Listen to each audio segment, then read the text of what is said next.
Olá e seja muito bem-vindo ao podcast Arquivo Criminal, o podcast onde eu, Joana Pratas, vos trago às quartas-feiras de 15 em 15 dias um novo caso. A ideia é debatermos casos e partilhar também opiniões. Portanto, se tu és uma pessoa com interesse em investigação criminal, então este podcast é para ti.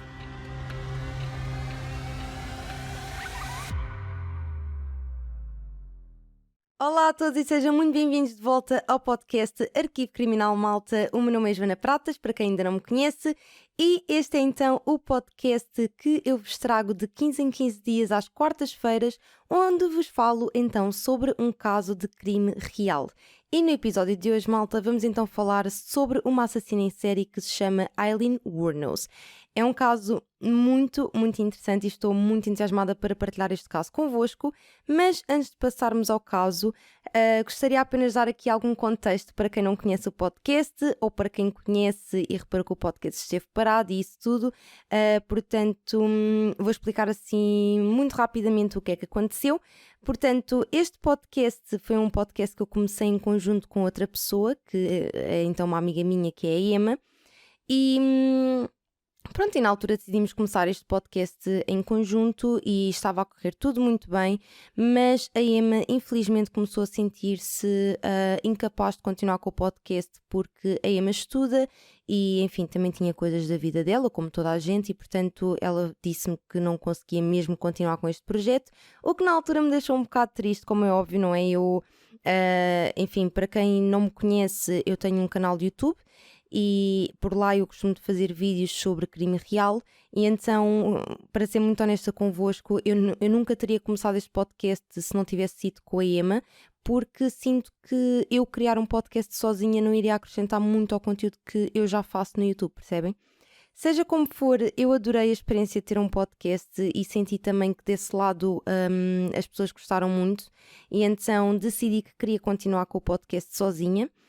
O que acontece é que, enfim, fiquei durante algum tempo a pensar como é que ia fazer isso, não é? E por essa razão é que o podcast esteve ausente durante algum tempo, mas estamos então de volta e eu não poderia estar mais feliz com isso e espero que vocês também estejam entusiasmados. Seguindo a mesma lógica dos episódios anteriores, eu no final de cada episódio vou deixar uma caixinha de texto no podcast no Instagram do podcast, que é então Arquivo Criminal Podcast, tudo junto.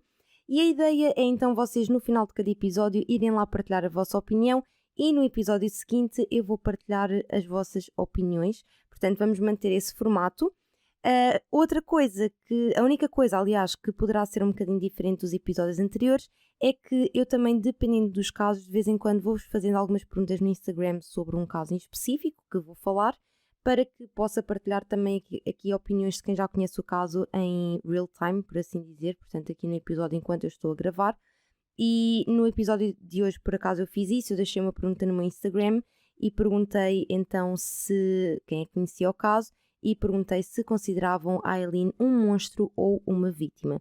Agora, no início do episódio, esta pergunta pode parecer um bocado estranha para quem não conhece o caso, mas a seguir já vão perceber o porquê de eu ter feito esta pergunta e já vamos debater um bocado relativamente às respostas que vocês deixaram.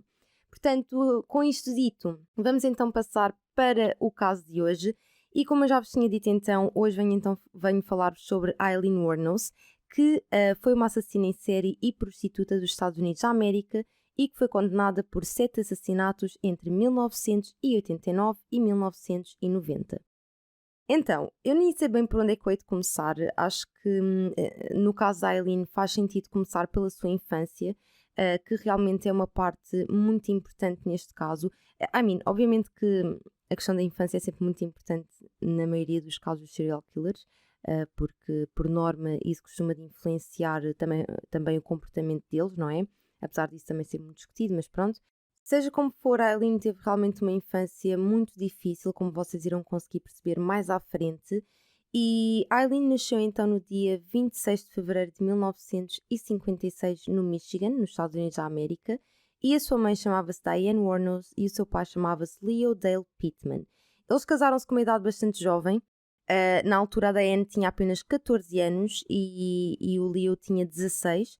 E foi então em 1955 que eles tiveram o seu primeiro filho, que se chamava então Kit, e mais tarde, em 1956, tiveram então a Eileen.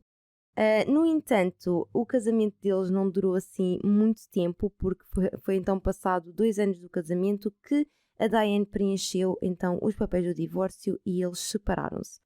E uma coisa bastante curiosa é que a Eileen nunca chegou a conhecer o seu pai. E ela nunca chegou a conhecê-lo porque ele, na verdade, estava preso por vários crimes, como violação de crianças e também pelo facto de ter assassinado uma menina que tinha apenas 7 anos de idade. Portanto, só por aí dá para perceber perfeitamente que ela não vivia numa família de todo normal, não é? E para além disso tudo, em 1960, a Diane, portanto a mãe da Eileen, abandonou também os seus filhos, portanto a Eileen e o Kit. E o que aconteceu na altura foi que quando a mãe dela os abandonou, eles foram então viver com os seus avós maternos, que eram o Laurie e Brita Wuornos. E foi então aí nesse momento em que ela passou a viver com os seus avós que o nome dela mudou para Eileen Wuornos. Eu estou a dizer isto porque, na verdade, o nome dela era Eileen Carol Pittman, não é? Porque ela tinha o último nome do seu pai. Mas pronto. E seria de esperar, não é? Que, devido a isto, que a sua vida começasse a melhorar. Ou pelo menos acho que é isso que é expectável. No entanto, a vida dela, a partir deste momento, apenas começou a piorar e a ficar cada vez pior. Ok, agora repeti-me. Mas sim, a vida dela ficou cada vez pior porque, na verdade, o seu avô era um homem que era alcoólico e era bastante violento. E não só isso é muito mau, obviamente, não é? Como também ele violava e espancava constantemente a Eileen. E então não deve ter sido mesmo nada fácil, porque realmente ela vivia num ambiente mesmo muito violento. Ela, na verdade, quando tinha 6 anos de idade, ela teve um acidente bastante grave. E isto aconteceu porque a Eileen e o seu irmão estavam na brincadeira e ele, sem querer, queimou-lhe a cara com o fluido dos isqueiros, sabem? E então ela acabou por ficar com a cara toda queimada. E pronto, e não foi uma coisa também muito boa, não é? Aliás, isto só tem tendência para piorar, portanto preparem-se. Quando ela tinha 11 anos de idade, ela começou então a praticar atos sexuais na sua escola em troca de comida e de drogas. E mais tarde, quando ela tinha 13 anos, o seu pai, portanto o Leo, foi diagnosticado com esquizofrenia e mais tarde acabou por se suicidar na prisão no dia 30 de janeiro de 1969. E, como eu já vos disse, isto só tem tendência para piorar, porque em menos de um ano a sua avó também morreu com insuficiência hepática. Mais tarde, não muito tempo depois, não é? Quando ela tinha por volta dos seus 14 anos, a Eileen, na verdade, engravidou. E ela engravidou porque tinha sido violada por um amigo do seu avô, o que é extremamente grave, porque o que acabava por acontecer, ou melhor, o que acontecia era que não só a Eileen era abusada sexualmente pelo seu avô, como também o próprio avô dela, como se isso não fosse mal o suficiente, chamava amigos dele lá à casa e basicamente faziam aquilo que eles queriam da Eileen, percebem? Ela era basicamente uma escrava sexual para aquelas pessoas, o que é realmente horrível, não consigo sequer imaginar o que é que ela passou nessa altura. Mas pronto, o que acabou por acontecer foi que então em 1971 ela foi expulsa de casa e teve o seu bebê numa casa de apoio social para mães solteiras. E pronto, e o seu bebê recém-nascido foi então dado para a adoção e foi a partir desse momento que a Eileen passou então a viver na rua. E a partir daqui, pronto, as coisas para a Eileen não foram nada fáceis. Ela chegou inclusivamente a ser presa, isto aconteceu no dia 27 de maio de 1974, ela na altura tinha 18 anos e foi presa na prisão do Colorado porque foi apanhada a conduzir sob influência de substâncias ilícitas e também porque disparou uma arma de calibre 22 de um carro em andamento. Se vocês estiverem a ouvir barulho, eu peço desculpa, está bem? É que a Leila, que é a minha cadela, está aqui no meu quarto e ela está... Pronto, está a coçar-se e está... Pronto, só verem barulhos, é a Leila, está bem? Pronto, com isto tudo, a Eileen estava então a viver nas ruas e passou a ser conhecida por Lee. E o que é que ela começou a fazer? Ela começou a prostituir-se para ganhar dinheiro, porque ela realmente ganhou um grande vício por drogas, e quando fez 20 anos, ela casou-se então com um homem que se chamava Louis Fell, que era um senhor que tinha 69 anos, e, epá, tanto quanto se sabe, o senhor Louis era um senhor normal, sabem? Ele já tinha uma certa idade e não era de todo problemático como a Aileen. E tanto que quando eles se casaram, o seu casamento até surgiu nos jornais locais da cidade. No entanto, este casamento não correu muito bem e não durou muito tempo, porque a Aileen tinha realmente um grave problema com drogas e ela gostava também muito de ir para bares e isso tudo, e acabava sempre por ir parar à prisão porque ela arranjava sempre lutas nos bares e, portanto, enfim, ela era realmente uma pessoa muito problemática, tanto que, só para vocês terem uma noção, ela chegou inclusive a bater ao seu marido com a sua própria bengala, como eu já vos tinha dito, ele tinha 69 anos, e o que aconteceu foi que, devido a isso, o Louis colocou-lhe então uma ordem de restrição contra ela. E quando isto aconteceu, a Aileen voltou então para o Michigan, e pronto, e foi no dia 14 de julho de 1976 que ela voltou a ser presa, porque tinha atirado uma bola de snooker à cabeça de um empregado do bar onde ela estava. Portanto, ela era realmente uma pessoa muito, muito problemática. Foi então no dia 17 de julho que o seu irmão, portanto o Kit, infelizmente faleceu de cancro. E devido a isto, a Aileen recebeu $10.000 pelo seu seguro de vida. No entanto, daquilo que Mamassar saltou, desculpem, daquilo que eu vi, a Aileen não aproveitou muito bem este dinheiro, sabem? Ela recebeu aquele dinheiro e basicamente foi gastar o dinheiro em bares e em droga, o que é realmente muito triste, não é? Pronto, e foi então no dia 21 de julho, ainda a propósito do que eu vos tinha dito relativamente ao Louis, foi então no dia 21 de julho que o casamento deles terminou, portanto ele pediu o divórcio e então só tiveram casados durante 9 semanas. Como eu já vos tinha dito, foi um casamento que não durou muito tempo. Em agosto desse mesmo ano, a Aileen voltou a receber uma multa por conduzir sob a influência do álcool e ela, na verdade, quando foi presa desta vez, ela utilizou parte do dinheiro do seguro de vida do seu irmão para pagar a fiança, mas como eu já vos tinha dito, ela gastou o dinheiro de forma mesmo muito ridícula, foi basicamente em drogas, festa, e ela inclusive chegou a comprar um carro que, só para vocês terem uma noção, acabou por destruí-lo passado um tempo, portanto nem sequer durou tempo nenhum aquele carro. Portanto, ela no fundo acabou por esbanjar o dinheiro todo e não fez nada de interessante com o dinheiro que recebeu. E no ano seguinte, no dia 20 de maio de 1981, ela foi presa mais uma vez, desta vez na Flórida, por ter assaltado uma loja de conveniência à mão armada. E ela roubou, esta parte é muito engraçada, que não mete piada nenhuma, mas ela roubou $35 e 2 maços de cigarros. Malta, tipo... Eu não sei quanto a vocês, mas isto também faz-me uma confusão enorme.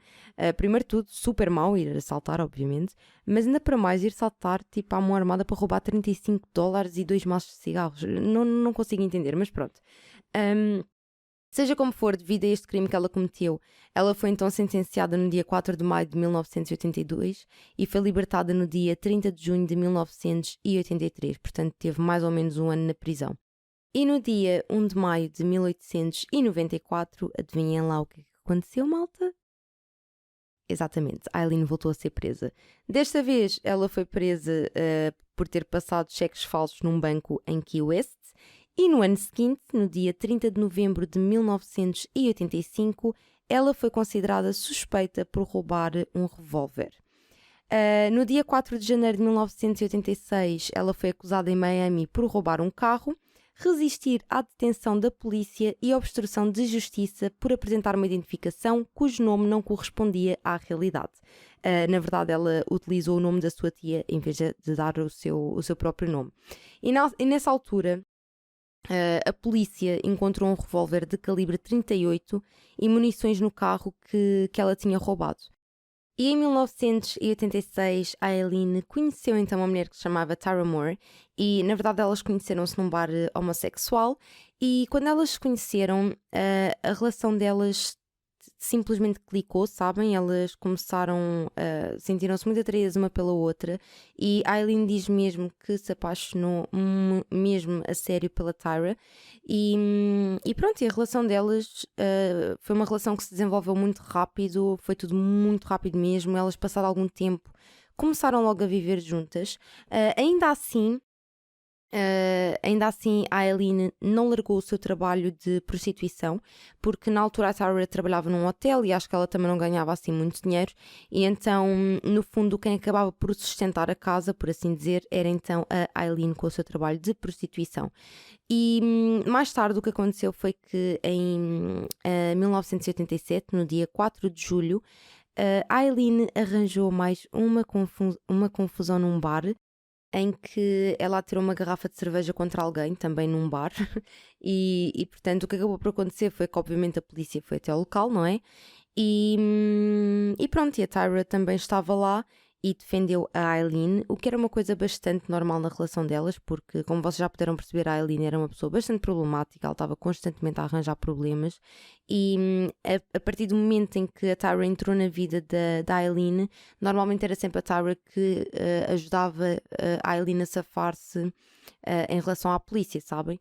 E portanto a relação delas era muito assim, era quase como se a Aileen fosse a pessoa que sustentava aquela relação em termos financeiros, não é? Através do trabalho que ela tinha. E no fundo a Tyra era aquela pessoa que estava sempre a tentar tirar a Aileen dos problemas, e portanto a relação delas era um bocado assim. Seja como for, infelizmente tudo isto que a Aileen fazia e que fez ao longo da sua vida, infelizmente escalou, porque, enfim, e obviamente não é, estamos aqui a falar sobre ela, como vocês sabem, que eu já tinha dito, a Aileen era então uma assassina em série, e realmente foi a partir do ano de 1989 que a Aileen começou então a matar. E a sua primeira vítima foi então um homem que se chamava Richard Charles Mallory, e isto aconteceu no dia 30 de novembro de 1989, que foi então o dia em que a Aileen saiu com o Richard, e segundo o que a Aileen diz, eles tinham combinado uma coisa e isso não aconteceu, ou seja, não aconteceu aquilo que eles tinham combinado, porque basicamente o Richard levou a Aileen para um local isolado onde a espancou, violou e a ameaçou de morte. E segundo a Aileen, ela agiu sob legítima defesa, e foi então devido a isso que ela baleou o Richard 3 vezes com uma revólver de calibre 22 que tinha comprado. E o que ela fez depois então foi enrolar o corpo da sua vítima num tapete e abandonou-o numa clareira isolada. E como é que isto foi descoberto? Foi descoberto porque o carro do Richard foi encontrado em Ormond Beach, e passado apenas 12 dias, portanto no dia 13 de dezembro, o corpo dele foi encontrado já num estado avançado de decomposição. E pronto, e basicamente quando a polícia encontrou o corpo do Richard, conseguiram determinar que ele tinha sido baleado com 2 balas no seu pulmão esquerdo, e foi essa a causa da sua morte. E no ano seguinte, a Aileen retirou a vida a mais 6 pessoas, sendo que todos eles tinham uma coisa em comum, que era o facto de serem todos homens. Mas já vamos falar sobre isso um bocadinho mais à frente. Vou falar então sobre as vítimas que infelizmente a Aileen assassinou. A segunda vítima foi então um homem que se chamava David Andrew Spears, que tinha então na altura 47 anos e era construtor em Winter Garden. Ele foi declarado como desaparecido no dia 19 de maio de 1990, e no dia 1 de junho desse mesmo ano o seu corpo foi encontrado na Flórida, e quando o seu corpo foi encontrado, o David estava completamente nu, e ele tinha sido alvejado 6 vezes, e mais uma vez com uma pistola de calibre 22. A terceira vítima da Aileen foi então um homem que se chamava Charles Cascaden, e peço desculpa se eu não estiver a dizer o nome corretamente. E na altura o Charles tinha então 40 anos quando foi assassinado no dia 31 de maio de 1990, sendo que o seu corpo foi encontrado no condado de Pasco no dia 6 de junho de 1990. O Charles foi baleado 9 vezes com uma arma de calibre 22, à semelhança das outras vítimas, e o seu corpo tinha sido enrolado num cobertor, e quando foi encontrado já estava num estado de decomposição bastante avançado. E foi aqui realmente, com o assassinato do Charles, que o nome da Aileen surgiu pela primeira vez.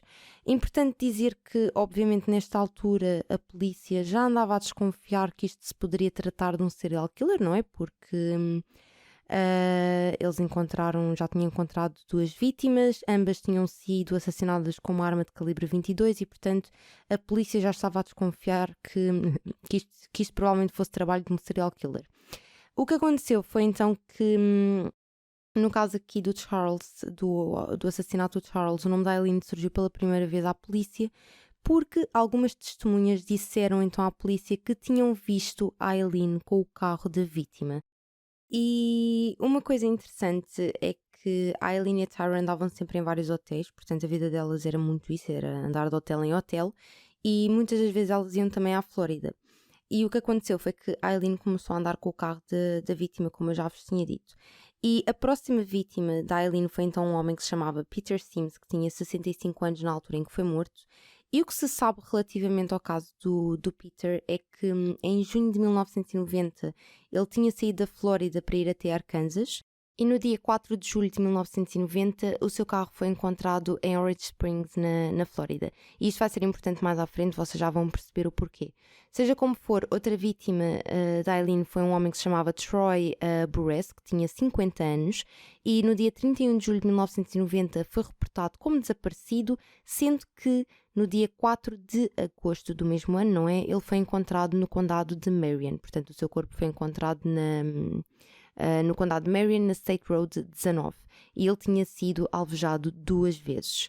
E foi então no dia 11 de setembro de 1990 que um homem que se chamava Charles Richard, que tinha 56 anos, e ele na verdade era um reformado da Força Aérea Americana, e não só isso, como também era um investigador de abuso sexual infantil, foi encontrado no dia 12 de setembro de 1990 no condado de Marion, e tinha sido alvejado 6 vezes na cabeça.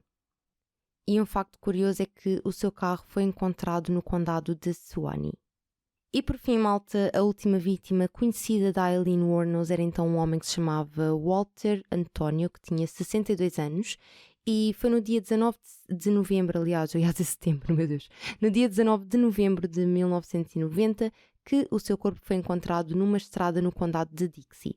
Ele foi alvejado 4 vezes e o seu carro foi encontrado 5 dias depois no condado de Brevard. E como vocês podem ver, todas estas vítimas têm várias coisas em comum. Em primeiro lugar, acho que é importante referir que, tanto quanto se sabe hoje, todas estas vítimas foram vítimas da Aileen no momento em que eles a abordavam, portanto, enquanto ela estava a trabalhar, não é? E outra coisa também que todos têm em comum é que, como vocês puderam perceber, a Aileen assassinava-os sempre com tiros à cama-roupa e os seus corpos geralmente eram deixados à beira das estradas, tirando, claro, o Peter Sims, que, como eu já vos tinha dito, o corpo dele nunca foi encontrado. Quer dizer, agora não sei, eu disse isso, agora não sei se eu referi isso, mas o Peter Sims foi uma das vítimas também da Aileen, no seu corpo nunca chegou a ser encontrado. E outra coisa também curiosa que a Aileen fazia sempre é que, geralmente, os carros das vítimas eram sempre encontrados noutras regiões, portanto, nunca eram encontrados ao pé das vítimas. E outra coisa também é que a Aileen, após cometer os seus assassinatos, ela ficava sempre com as coisas das vítimas, portanto, pertences pessoais que eles tinham, ela ficava com eles e na verdade ela tinha o... Como é que se diz? Eu gosto de me esquecer da palavra, mas tinha... Ai meu Deus, tinha o hábito, era isso que eu queria dizer, tinha o hábito de vender, portanto, os pertences das vítimas que ela tinha, normalmente em lojas de penhor. E, portanto, no fundo, a Aileen matou 7 pessoas num espaço de 12 meses. E pronto, e como eu já vos tinha dito, nessa altura a polícia já andava à procura de um serial killer, porque realmente começaram a reparar que existia muitas semelhanças entre os casos, não é? E uma pista realmente muito importante que eles tiveram para relacionar os casos foi o facto de todos os bancos do motorista de todos os carros encontrados estarem sempre puxados para a frente. E então, isso para a polícia dizia que em princípio seria ou um homem pequeno ou então uma mulher. E pronto, realmente as mulheres têm muita mania de fazer isso, puxar o banco para a frente. Por acaso eu não tenho muito esse... Não costumo de fazer isso, mas a minha irmã, por exemplo, faz muito isso. Bem que ela também é mais pequena do que eu, mas pronto. Bem, não interessa, já me estou a afastar do assunto. Bem, chegamos então a julho de 1990 e o que aconteceu foi que a Aileen e a Tyra tiveram um acidente de carro e não tiveram muita sorte, porque basicamente esse acidente deu-se à frente de umas casas e então eu acredito que tenha sido um acidente que tenha feito um barulho considerável, porque a maior parte das pessoas que viviam ali perto saíram de casa para ir para a rua ver o que é que se passava. E basicamente a Tyra e a Aileen começaram a ver que as pessoas estavam a olhar para elas e obviamente a Aileen sabia... Vou maxilar, meu Deus. A Aileen sabia muito bem o que é que andava a fazer e portanto ela começou a achar que não era muito boa ideia ficarem ali e portanto elas conseguiram fugir antes da polícia chegar. E o que é que aconteceu? O que aconteceu foi que a polícia, entretanto, chegou até ao local e encontraram, portanto, o carro onde a Aileen estava, não é? E descobriram que aquele carro pertencia ao Peter Sims, portanto, a uma das vítimas, não é? Que já estava desaparecida, ai, meu maxilar, raios! Que já estava desaparecida há cerca de um mês naquela altura, que é a tal vítima da Aileen que eu vos tinha dito que o corpo nunca chegou a ser encontrado. E o que aconteceu foi que muitas pessoas assistiram a esse acidente, não é? E, portanto, quando a polícia chegou até ao local, as testemunhas deram então uma descrição das mulheres que estavam envolvidas no acidente. E a partir desses testemunhos, a polícia fez então um retrato das mulheres que estavam envolvidas no acidente. E a partir do momento em que este retrato foi, não é libertado que eu quero dizer, foi released, como é que se diz? A partir do momento em que... estou a ter uma diarreia mental agora. A partir do momento em que o retrato foi lançado, olhem, vou dizer assim, ok? Também acho que está correto. A partir do momento que o retrato foi lançado, a polícia começou a receber algumas chamadas de pessoas a dizer que tinham reconhecido a Tyra e a Aileen. E, portanto, a partir deste momento, a polícia começou a desconfiar que a Aileen poderia estar envolvida nos homicídios, porque eles na verdade começaram a encontrar objetos que pertenciam às vítimas nessas tais lojas de penhor que eu já vos tinha falado, porque a Aileen vendia os objetos das vítimas nesse tipo de lojas.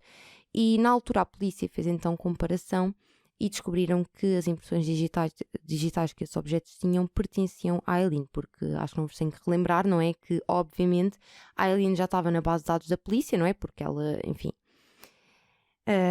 tinha todo um historial com a polícia, não é verdade? E portanto, a partir desse momento, a polícia, juntamente com a mídia, fizeram um género de campanha para as conseguir encontrar. E foi no dia 9 de janeiro de 1991 que a Aileen foi presa no bar The Last Resort no condado de Volusia e na altura a Aileen estava sozinha, portanto a Tyra não estava com ela. No entanto, a polícia acabou por encontrar a Tyra no dia seguinte na Pensilvânia. E então, basicamente, a Tyra tinha fugido para a Pensilvânia, na verdade para a casa da sua mãe, porque ela começou a ver o seu retrato na televisão e começou a perceber que estava a ser procurada por homicídio. E então ela ficou nervosa e decidiu fugir para lá. Quando ela foi encontrada pela polícia, ela estava realmente com muito medo de ser acusada como cúmplice e ela não tinha nada a ver com os homicídios. E, portanto, ela acabou por contar tudo aquilo que sabia à polícia e disse-lhes, inclusive, que iria ajudar a polícia a retirar uma confissão da Aileen caso lhe fosse dado, então, uma imunidade pela acusação. E a polícia aceitou. E então, uma coisa que eu acho que é importante referir é que, como vocês puderam perceber pelo que eu disse anteriormente, a relação da Aileen e da Tyra era uma relação bastante cúmplice, por assim dizer, uma relação bastante chegada. Portanto, a Tyra estava constantemente a ajudar a Aileen a sair dos problemas que ela própria criava, não é? E o que dá a entender pelo que a Tyra diz é que ela já estava realmente cansada também da relação, porque elas estavam constantemente a andar de hotel em hotel e ela já estava cansada de ser sempre ela a retirar a Aileen dos problemas, porque a Aileen era muito problemática e estava constantemente a arranjar problemas com a lei, não é? E então, na altura o que aconteceu foi que a Aileen voltou para a Flórida com a polícia e a polícia colocou-a então num motel. E o que ficou combinado com a polícia foi então que iriam tirar a confissão da Aileen e a forma que eles arranjaram de fazer isso, que arranjaram por fazer isso, era então a Tyra ligar para a Aileen e pedir-lhe ajuda, no fundo, para conseguir limpar o seu nome. E foi exatamente isso que ela fez. Foi no dia 16 de janeiro, portanto, 3 dias após ela ter chegado à Flórida, que a Tyra ligou para a Aileen a dizer que estava muito aflita porque o retrato dela estava a aparecer na televisão e que ela queria que a Aileen a ajudasse a limpar o seu nome porque ela não tinha nada a ver com os homicídios. E basicamente a Aileen, quando foi confrontada pela Tyra, ela confessou os 7 assassinatos que ela tinha cometido e basicamente disse à Tyra que todos estes homens a tinham tentado violar e que ela os tinha assassinado em legítima defesa. E portanto, a partir deste momento, a polícia conseguiu então uma confissão da Aileen. E nesta altura a mídia ficou completamente louca com este caso. Este caso foi muito falado na altura porque, como vocês provavelmente devem saber, não é muito comum existirem serial killers mulheres, não é? Ainda para mais, a Aileen era também uma mulher lésbica e, portanto, tudo neste caso era muito sensacionalista, sabem? A polícia, que parvoíce. E a mídia aproveitou isso ao máximo e faziam todo o tipo de notícias, como vocês devem estar a imaginar. E então a Aileen foi presa, não é? Obviamente, ela já tinha sido, como eu já vos tinha dito, e um ano após isso, portanto no dia 14 de janeiro de 1992, a Aileen foi a julgamento pela morte então de Mallory. E o Mallory, se vocês bem se recordam, foi então a primeira vítima da Aileen, portanto o Richard Mallory. E quando o julgamento começou, malta, a acusação começou então por mostrar várias evidências de todo o registro criminal da Aileen e o grande objetivo aqui da acusação era basicamente mostrar o padrão que a Aileen tinha de atividade criminal, não é? Porque como vocês sabem ela já tinha sido presa várias vezes anteriormente. E por outro lado, a defesa alegou que a Aileen estava mentalmente instável e que tinha sido diagnosticada com uma doença mental. E esta doença mental era então a personalidade borderline, que para quem não sabe o que é basicamente um transtorno que causa instabilidade do humor. Ainda assim, isto não foi de todo o suficiente, porque no dia 27 de janeiro a Aileen foi então condenada pelo assassinato do Richard Mallory e uma coisa que realmente influenciou esta decisão foi o testemunho da Tyra, porque a Tyra, portanto a namorada da Aileen, testemunhou contra a Aileen em tribunal. E realmente o testemunho dela teve um grande peso na condenação da Aileen e aliás a Aileen sentiu-se muito traída com isso, ela chegou a falar sobre isso em algumas entrevistas e tudo, portanto pronto, ela sentiu-se realmente muito traída pela Tyra. Ainda assim, mais tarde a Aileen tentou contestar esta decisão do tribunal, porque imaginem, ela foi condenada no dia 27 de janeiro e ela foi condenada à pena de morte, foi essa a sentença dela. E o que aconteceu foi que ela mais tarde tentou então recorrer, mas não teve grande sucesso. Isto porquê? Porque entretanto a defesa descobriu que o Richard, na verdade, tinha tentado violar uma pessoa e que tinha sido internado numa unidade de correção de segurança máxima para criminosos sexuais. Pronto, e então basicamente eles apresentaram essas evidências de forma a conseguirem mostrar que de facto ele tinha tentado violar a Aileen, não é? E que ela se tinha defendido. E de facto foi possível concluir que entre 1958 e 1962 o Richard esteve realmente presente nessa instituição, mas esteve lá presente para tratamento e observação derivado de uma queixa de tentativa de violação. E devido a essa tentativa de violação, ele recebeu então 8 anos de tratamento nessa instituição. E o juiz, na altura, recusou-se a aceitar estas acusações como evidência, negando então desta forma o pedido de novo julgamento que Aileen tinha feito, não é? Pronto, e basicamente ela continuou com a sentença de morte, como já vos tinha dito anteriormente. Foi então no dia 31 de março de 1992 que Aileen não contestou de todos os assassinatos do Charles, do Troy e do David, e então, devido a isto, no dia 15 de maio de 1992 foram aplicadas mais 3 sentenças de morte. E em junho de 1992 ela confessou também a morte do Charles. E devido a isto, em novembro do mesmo ano, obviamente, não é? Ela recebeu 5 sentenças de morte. E em fevereiro de 1993, ela também confessou a morte do António e foi sentenciada à pena de morte mais uma vez. E, portanto, dos 7 assassinatos que ela cometeu, ela foi sentenciada à morte 6 vezes, não é? Porque foram 6 julgamentos separados. E realmente não chegou a ser condenada pela morte do Peter Sims, porque, como já vos tinha dito anteriormente, o corpo dele nunca foi encontrado. E então, devido a isso, não conseguiram acusá-la de nada. Seja como for, como vocês já puderam perceber, ela ao todo recebeu 6 sentenças de morte. E pronto, e basicamente ao longo dos anos, enquanto ela estava no corredor da morte, ela, pronto, deu várias entrevistas e falou bastante. E uma coisa que ela sempre disse inicialmente foi que todos os homens que ela tinha assassinado a tinham violado enquanto ela trabalhava como prostituta, mas posteriormente já mudou a história algumas vezes, dizia que eles tinham tentado violá-la e que ela então defendeu-se, portanto que cometeu aqueles homicídios em legítima defesa. No entanto, ela também chegou a dizer que ela roubava as vítimas, não é? E que tinha um grande desejo de não deixar testemunhas. E então, basicamente, que esse era o motivo dos assassinatos. Portanto, no fundo, que queria roubá-los e que não queria deixar testemunhas, era por isso que os matava. Portanto, a história dela sempre foi mudando um bocadinho ao longo dos tempos. E uma coisa curiosa é que ela, durante uma entrevista com o Nick Broomfield, que era um cineasta, ela achava que, no momento daquela entrevista, que as câmaras estavam desligadas, e ela naquele momento confessou-lhe que, de facto, tudo aquilo que ela tinha feito tinha sido em legítima defesa. E confessou também que não sabia lidar com o facto de estar no corredor da morte, que, enfim, nesta altura, nesta entrevista, ela já estava no corredor da morte há 10 anos, e acabou por lhe dizer que só queria morrer, sabem? Que só queria que chegasse o dia da execução, porque não estava a gostar de estar no corredor da morte.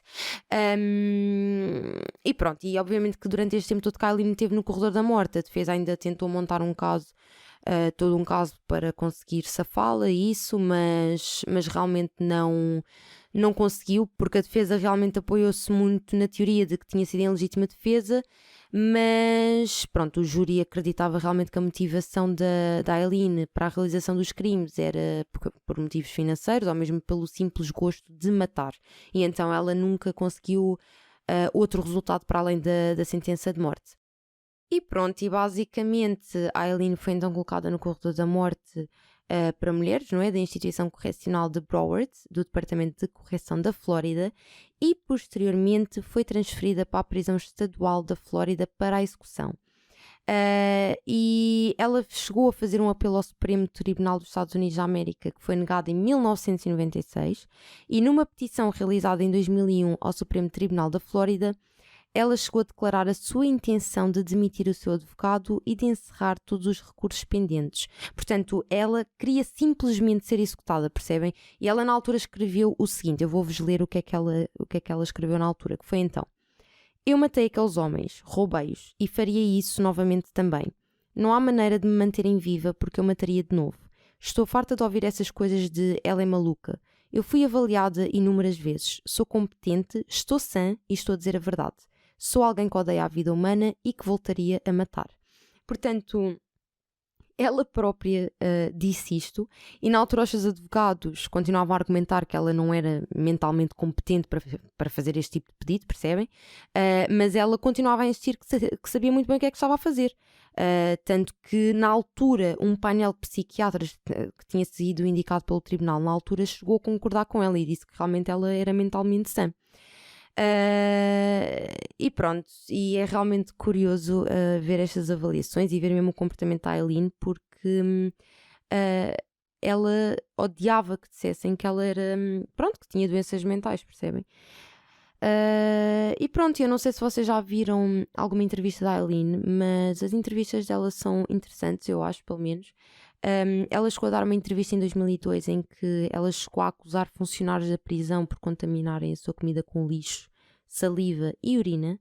E ela disse também que tinha ouvido conversas entre os funcionários da prisão e que basicamente ela sofria muito porque ela dizia que os funcionários da prisão tentavam levá-la até ao limite e que queriam que ela se suicidasse antes da execução, percebem? E inclusive chegou a acusar os funcionários de quererem violá-la antes da execução. Mas pronto, ela chegou mesmo a dar muitas entrevistas e ela realmente falava muito sobre isto. E inclusive na sua entrevista final ela voltou a afirmar que a sua mente foi torturada na prisão e que a sua cabeça foi esmagada por pressão sónica. Esta entrevista está disponível no YouTube se vocês quiserem ver. Aliás, se vocês estiverem a ouvir este episódio de podcast no YouTube, eu vou deixar essa entrevista na caixa de descrição. Aconselho-vos muito a ver. Porque ela realmente reclamava imenso e dizia que tinha imensas intoxicações alimentares e que sofria imensos abusos e que realmente o objetivo dos funcionários era fazê-la parecer louca ou realmente deixá-la louca, sabem? E inclusive ela acabou essa entrevista por dizer, agora vou dizer entre aspas, ok? Muito obrigada, sociedade, por me lixarem. E pronto, e foi assim que ela terminou essa entrevista, que foi a última entrevista que ela deu, porque foi então no dia 9 de outubro de 2002, com 46 anos, que a Aileen foi executada com uma injeção letal na prisão estadual da Flórida. E mesmo nessa época, muita gente chegou a defender a Aileen, porque muita gente acreditava na sua versão baseada em legítima defesa, que eu já vou tocar nesse ponto um bocadinho mais à frente. Seja como for, uma coisa que é curiosa sobre o caso é que a Aileen chegou a ser avaliada pela lista de verificação de psicopatia, portanto, para tentarem perceber se ela realmente era uma psicopata, e de uma escala de 0 a 40 ela teve 32. Portanto, é bastante consistente com o diagnóstico de psicopatia, o que eu acho interessante e acho que certamente vocês também devem achar, não sei. Outra coisa também foi que vocês provavelmente devem saber isso que eu vou dizer, mas eu vou dizer na mesma, que é a história dela inspirou vários filmes, não só filmes como também séries. Portanto, eu acho que o filme mais conhecido que foi inspirado na Aileen foi sem dúvida alguma o Monster, que foi então um filme com a Charlize Theron e ela na verdade ganhou um Oscar por melhor atriz. E ela também inspirou algumas séries como Law and Order, Criminal Minds e o American Horror Story, a temporada do Hotel. Não sei se vocês já viram, eu adoro essa série. E a Aileen também aparece, aliás, vários serial killers aparecem nessa temporada do Hotel, do American Horror Story. E ela também inspirou um filme que se chama Overkill, que é então a história de Aileen Wuornos, que basicamente reproduzia então os crimes que ela cometeu, não é? Após a sua morte, ela foi cremada e as suas cinzas foram espalhadas debaixo de uma árvore pela sua amiga Dawn Botkins. E Aileen, antes de falecer, na verdade tinha pedido para que a música Carnival de Natalie Merchant fosse tocada no seu funeral. E isto na verdade aconteceu. E inclusive a Natalie chegou a ser... ou seja, chegou a ser questionada relativamente a isto e ela chegou a comentar o facto de se ter tocado a música dela no funeral da Aileen. E eu vou-vos ler, porque acho que é super interessante, eu vou-vos ler o que é que a Natalie disse. E ela disse então o seguinte: quando o diretor Nick Broomfield enviou uma edição funcional do filme, fiquei tão perturbada com o assunto que não consegui sequer assistir. Aileen Wuornos levou uma vida torturada e torturante que está além dos meus piores pesadelos. Não foi até que me disseram que Aileen passava muitas horas a ouvir o meu álbum Tiger Lily, aliás, desculpem, enquanto estava no corredor da morte, e solicitou que Carnival fosse tocada no seu funeral para que eu autorizasse o uso da música. É muito estranho pensar onde a minha música pode ir assim que deixo as minhas mãos.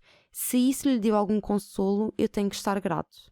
Pronto, eu achei interessante partilhar esta quote, não é? Este comentário que a Natalie Merchant fez. Mas pronto, malta, este é basicamente o caso. Eu acho o caso da Aileen mesmo fascinante no sentido em que obviamente que a primeira coisa que poderá ser discutida no caso é algo do género: será que a Aileen é um monstro? Será que a Aileen é uma vítima? E eu deixei esta pergunta no meu Instagram e vou ler algumas das vossas respostas, mas antes de ler as vossas respostas gostava de deixar aqui também a minha opinião, porque eu sou da opinião que obviamente a Aileen foi uma vítima e eu acho que acaba por ser um bocado inevitável não sentirmos pena dela, porque de facto ela teve uma infância bastante complicada. No entanto, isso não justifica de todo as mortes que ela cometeu, os homicídios que ela cometeu, porque a realidade dos factos é que existem muitas pessoas que dizem que eles tentaram violá-la, ou então eles violaram-na e portanto eles só tiveram aquilo que mereciam. E eu não concordo com isso, ok? Eu não concordo com essa visão. Eu acho que nada muda ao facto de se ter tirado a vida de alguém. E acho que violência não se paga com violência, percebem o que eu estou a querer dizer? Porque eu acho que se isso realmente fosse verdade, este mundo estava completamente pernas para o ar. Já está, kind of, mas por outras razões, não é? Mas percebem o que eu estou a querer dizer? E isto é apenas a minha opinião pessoal, atenção, estou a partilhar convosco aquilo que eu acho. Mas pronto, eu acho que nada justifica o tirar a vida a alguém. E portanto, para mim sim, de facto, a Aileen é uma vítima, mas também não deixa de ser uma pessoa má e uma pessoa que também fez outras pessoas as suas vítimas, percebem? E acho realmente muito triste porque de facto a Aileen nunca teve ninguém na sua vida que a tivesse orientado, percebem? E é realmente muito triste ver isso. E aliás, a maior parte dos serial killers, se é que não são praticamente todos, não é? Todos eles tiveram uma infância bastante complicada e por acaso é engraçado porque ainda no outro dia na live stream que eu fiz no YouTube, já agora para quem não sabe eu faço live streams no YouTube aos sábados às 10 da noite, onde nós falamos sobre casos criminais e comentamos em live. E por acaso recordo-me que na primeira live que eu fiz, que calhou em assunto a questão dos serial killers. Será que eles nascem mesmo serial killers? Será que é a vida deles que os leva a cometer os atos que cometem? E a verdade é que grande parte deles têm todos uma coisa em comum, que é realmente nenhum deles teve uma infância fácil. E disse no direto, e vou voltar a dizer aqui também, digo no podcast, é que eu acho que o único serial killer que eu assim me lembro de repente que até teve uma infância normal foi o Jeffrey Dahmer. Porque assim de resto acho que dos que eu conheço, pelo menos, todos eles tiveram uma infância muito, muito complicada. E, portanto, sou da opinião que isso também tem influência, mas também sou da opinião de que acho que tem de ser uma mistura das duas coisas, sabem? Eu acredito que uma pessoa para ser serial killer tem que ter tanta mistura do ambiente em que cresce, como também os genes, por assim dizer, não é? Esta é a minha opinião. Porque imaginem, existe imensa gente que tem vidas muito complicadas e eu tenho quase certeza que existem N pessoas que infelizmente passaram pelo mesmo que a Aileen passou, no entanto não se tornaram serial killers. Portanto eu acredito que tem que existir uma mistura das duas coisas e aliás a prova disso é que o teste que fizeram a Aileen de psicopatia, ela claramente tinha psicopatia, portanto eu acho que tem de ser uma mistura das duas coisas. Isto é a minha opinião, atenção, porque isto é um assunto bastante discutido. Se vocês gostam se têm interesse em investigação criminal, certamente devem saber que isto é uma coisa que é muito discutida. Eu tenho esta opinião que tem de ser uma mistura das duas coisas. Seja como for, esta é a minha opinião. E agora eu vou ler assim muito rapidamente algumas mensagens vossas relativamente a esta pergunta que eu deixei. E portanto, deixem-me cá ver. Olhem, uma foi da Sofia, e na verdade mandou esta mensagem pelo Telegram, no grupo que eu criei, e então o que ela disse foi: é um pouco difícil, porque pelos exemplos familiares e depois o que aconteceu, ela seria uma vítima, mas há muita gente que passou por coisas iguais ou piores e hoje em dia não são monstros como ela. E eu acho que é exatamente isto que eu acho. Uau, Joana, muito bom. Eu acho que é exatamente isto que eu acho. Não, eu tenho a certeza que é isto que eu acho. Eu concordo com a opinião da Sofia e vai bater exatamente àquele ponto que estava a dizer de que existem muitas pessoas que passaram por coisas como ela e que não se tornaram serial killers. Depois temos aqui mais algumas opiniões, estas aqui são do Instagram. A Mónica diz, ela também foi vítima, mas não justifica as mortes, afinal ela precisava de tratamentos. Que também é discutível, não é? Eu acredito que sim, eu acredito que ela precisasse de tratamento, obviamente, principalmente tendo em conta toda a infância que ela teve, ela claramente era uma pessoa traumatizada, se bem que também acho que ela em parte era consciente daquilo que estava a fazer, porque ela própria disse isso várias vezes e portanto acho que isso justifica, lá está, também a parte genética, sabem? O facto dela admitir mesmo que iria voltar a matar. Acho que isso diz muito. A não ser que ela de facto tivesse dito isso para ser executada, por já estar farta de estar ali, não sei. Mas eu acho que ela tinha noção do que estava a fazer. A Carolina diz, eu acho que ela é um bocado dos dois, devia ter sido internada. Depois, o que temos mais aqui? O Rafael diz, sinceramente, a vítima daquele pai horrendo, e não só. Bem, ela foi mais vítima do avô do que propriamente do pai, mas sim, eu percebi o que o Rafael quis dizer. Há aqui outra pessoa que diz as duas coisas. Todos os monstros, por regra, foram vítimas em algumas alturas, em alguma altura da sua vida. Eu também concordo com a opinião do Francisco. E pronto, e basicamente grande parte das opiniões que estão aqui vão bater a esse ponto. Há aqui outra pessoa que diz primeiro vítima, depois monstro. Há aqui outra pessoa que diz, na minha opinião, é um pouco de ambos. Sofreu muito, mas nada justifica os crimes que cometeu. Isto foi a Mariana. Eu também concordo com a opinião da Mariana, que foi aquilo que eu já tinha dito. E pronto, e depois está aqui uma opinião que é da Mariana, outra Mariana, que diz definitivamente uma vítima, tanto do que lhe aconteceu como da sociedade. E a Sofia também tem uma opinião semelhante que diz, acho que é um pouco dos dois, por ter sido uma vítima é que se transformou num monstro. E lá está, eu acho que é isso, eu também concordo com estas opiniões. Pronto, eu não vou ler mais porque as opiniões acabam por ser todas muito semelhantes, mas ainda assim acrescentando aqui a opinião da Sofia, eu continuo a achar que, obviamente, toda a infância dela contribuiu para que ela fizesse o que fez, mas eu sou da opinião que havia ali qualquer coisa dentro dela que realmente lhe desse vontade de matar, porque acho que ela parece muito consciente disso, muitas das vezes. Portanto, esta é apenas a minha opinião e obviamente que eu gostava muito de saber a vossa opinião sobre este caso. Portanto, se tiveres a ver do YouTube, deixa aí nos comentários. Se não tiveres a ver do YouTube, vai até ao Instagram do podcast, que é Arquivo Criminal Podcast, tudo junto. Eu deixei lá uma caixinha para vocês partilharem as vossas opiniões relativamente a este caso. E no próximo episódio vou então partilhar algumas opiniões. Claro que aqui podem dar a opinião que vocês quiserem, malta. Estas opiniões que partilhei foram respostas a uma pergunta específica que eu vos coloquei no Instagram, não é?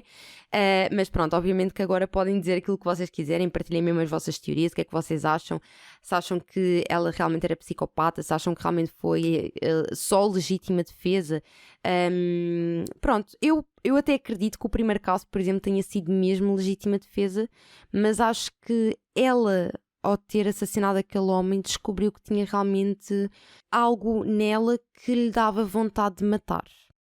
Percebem o que eu estou a querer dizer? Não sei se estou a ser muito clara, mas é muito isto que eu acho. Acho que aquela primeira morte fê-la descobrir que realmente ela queria mais, que ela realmente tinha prazer em matar. E portanto esta é a minha opinião. E pronto, malta, chegamos então ao final deste episódio do podcast Arquivo Criminal. Eu espero muito que vocês tenham gostado. Obviamente que estou um bocado nervosa, não é? Porque foi o primeiro episódio sem Emma e por isso o vosso feedback é mesmo muito importante. Portanto, não se esqueçam de me dizer o que é que vocês acharam. Deixem aí nos comentários se estiverem a assistir pelo YouTube.